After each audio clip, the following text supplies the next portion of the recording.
Greetings, Japan fans. Today's show, we're going to look at some basic building blocks of leadership.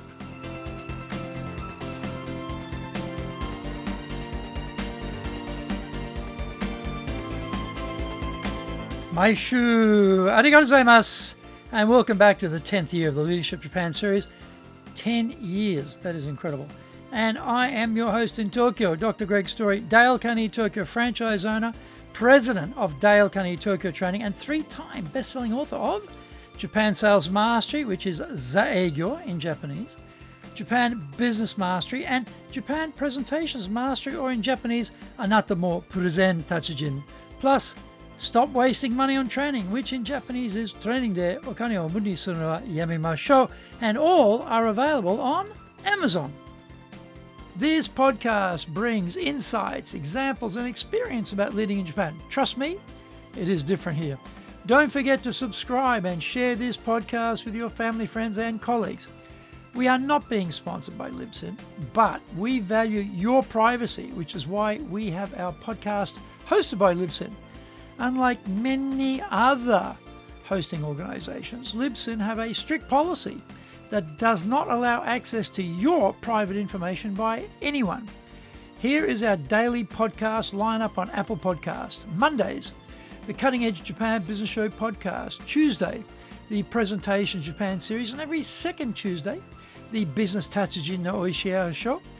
Wednesdays, the Sales Japan series. Thursdays, the Leadership Japan series. And every second Thursday, the Business Pro Podcasto show. Fridays, the Japan Business Mastery Show podcast. Saturdays, Japan's top business interviews. Now, this is episode number 536. Today we're talking about the 4 pillars of leadership. What are the starting points, the basic requirements of leadership? There are actually many, which is why books on leadership are both numerous and thick. Today, let's look at 4 of the basics we need to be effective as a leader. Self-aware. In this category, we are living an intentional life where we decide what happens to us rather than being buffeted by the winds of change. We are self-directed. We have clear goals and revise them regularly to accommodate all of the things and all the changes in business. We make the compass the boss of the clock. We set our direction, then we set our time to achieve the goals we have set. We self-regulate, which means we control our physicality and our mental framework. We don't function at peak performance with a hangover, so we don't get a hangover because we control what we ingest and when we ingest it. Drugs are for dopes, so don't worry about getting involved in that loser scene. We work on ourselves, so we are constant students of business. We consume information to become more innovative and more knowledgeable. Scrolling through social media 1-minute short videos is an addiction best avoided. Number 2, accountability. Being honest and having integrity sounds like an obvious trait for the leader. What is always surprising is how these attributes can collapse when really put to the test. An economic downturn can shred high-minded, oft-proclaimed virtues and pronouncements. The leader also has to be the one driving towards the goal. Expecting the staff to both deliver and drive toward the goals is a bit too much. They can follow the direction and they can contribute to the direction, but rarely are they able to drive toward it. They get busy on the details, and the leader's job is to peek above the blood and the mud and see if we're still on track or not. Making effective decisions is a tricky one. How do we know the decision is going to be correct when often there is a time lag in achievement of the results? We have to do the best with what we know and then monitor carefully to see if we are tracking in the right direction or not, and be prepared to adjust direction if needed. Number 3, others focused.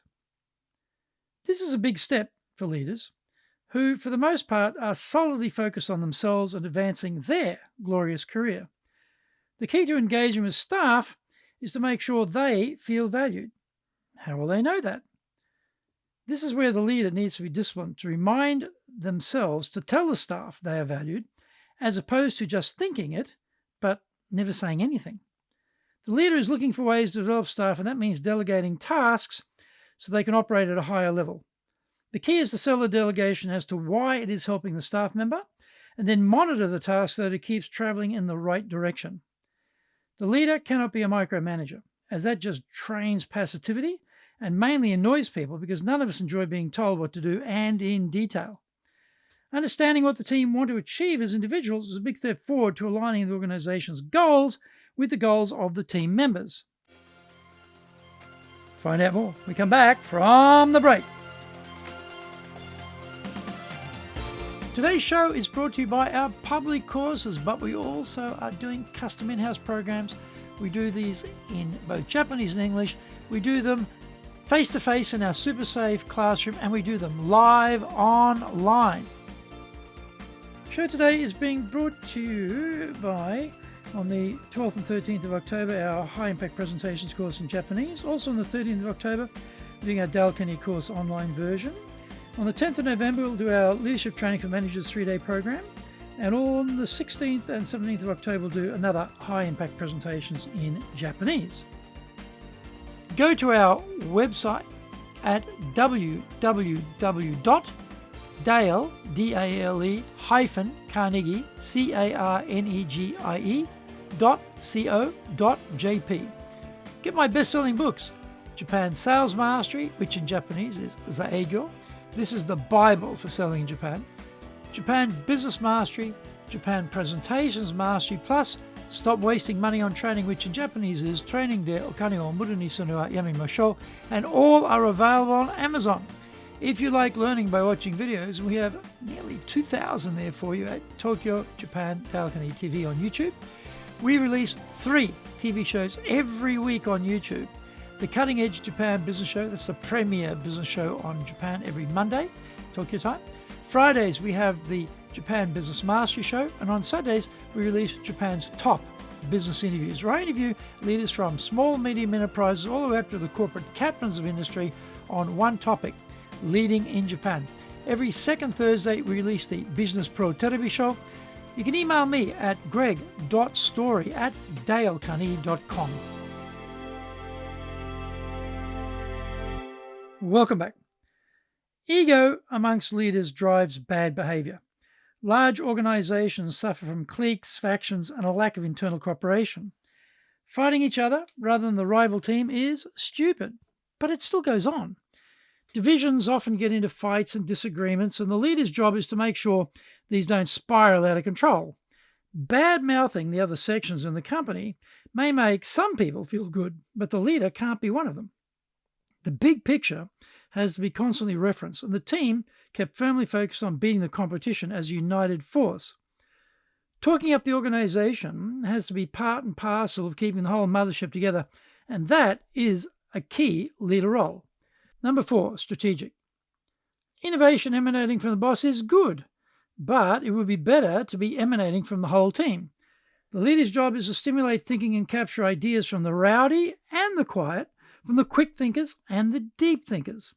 Solving problems together is great glue for teams, but this needs the leader to orchestrate it. Anticipating issues is the leader's job.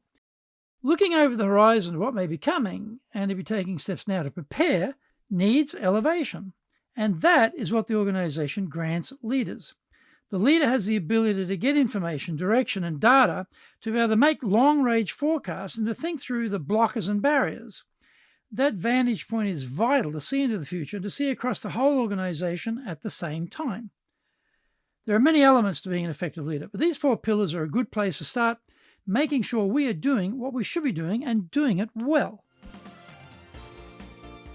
Thank you for joining the Leadership Japan series. If you found the program useful, then tell your family, friends, and colleagues. Don't forget to subscribe and share this podcast. You can contact me at greg.story@dalecarnegie.com.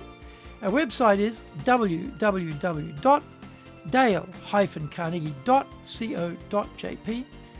Until the next episode, take what you thought valuable, put it into action, because idea application is what makes winners winners. So be one of them. Remember, I'm in your corner, committed to your success here in Nippon.